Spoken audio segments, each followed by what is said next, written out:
سلام، طاهری سفر هستم و با اخبار امروز چهارشنبه 16 سپتامبر همراه شما. بنا به گزارش‌ها مقامات امنیتی تاجیکستان عبدالحلیم نظرزاده معاون سابق وزیر دفاع را با چند تن از همراهانش در دره رامید کشتند.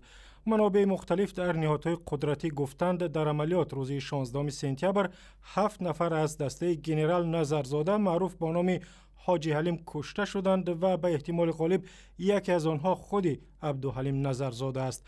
عین زمان در این درگیری رستم امکیف فرمانده واحد مخصوص ضد تروریستی کمیته امنیت و یا معروف با نام گروه الفا در تاجیکستان کشته شده است.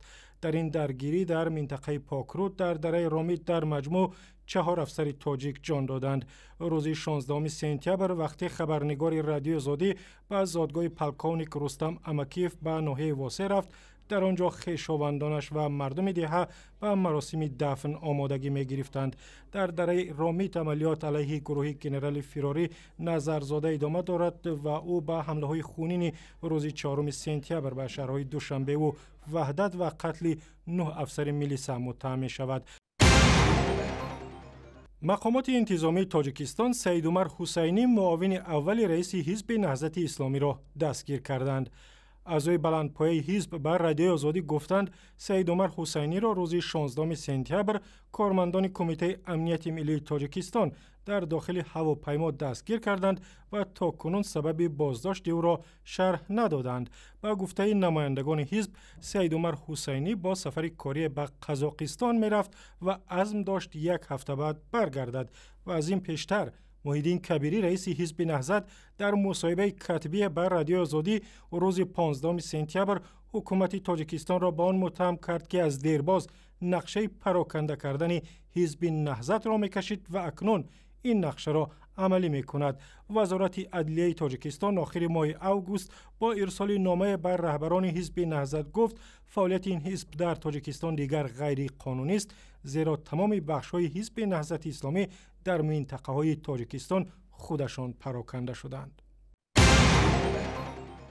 در تاجیکستان موسم تیرماهی دعوت به صف نیروهای مسلح شروع شد. امام علی رحمان رئیس جمهور تاجیکستان روز 16 سپتامبر فرمانی را صادر کرد که بر اساس آن جوانانی که 2 سال در صف نیروهای مسلح خدمت کردند جواب می‌شوند و عین زمان جلب سربازان نو به ارتش آغاز می‌یابد.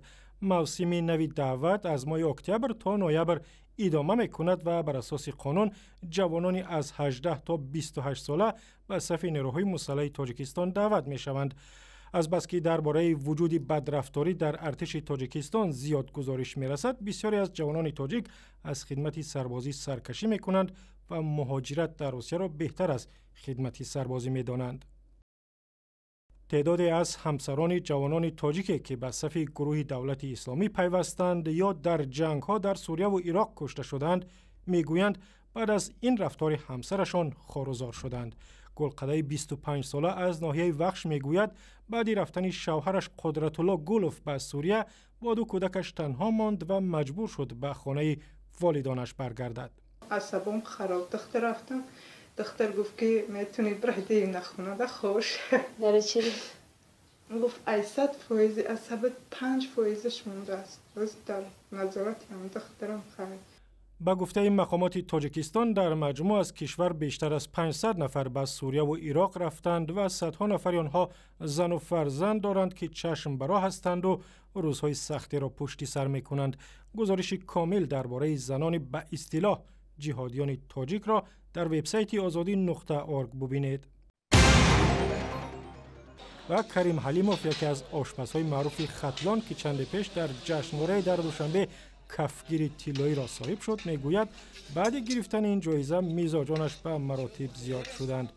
کریم حلیموف در صحبت با رادیو آزادی گفت اول 30 کیلو برنج را آش میکرد اما حالا روزانه تا 100 کیلو برنج برای پلو صرف میشود. باوری نداشتم که من صاحب کفگیر طلایی میشم. در اونجا آشپزهای ماهرم حساب بودن. اگه خداوند تقدیر ما به دست همین کفگیر طلایی من گرفت. کریم حلیموف ماه گذشته در جشنواره آش پلو که در دوشنبه برگزار شد جایزه اصلی یعنی کفگیر طلایی را به دست آورد. و اخبار از این هم بیشتر در وبسایت رادیو آزادی، در صفحه های ما در فیسبوک، توییتر و یوتیوب و هم زمینه رادیو آزادی برای تلفن های همراه.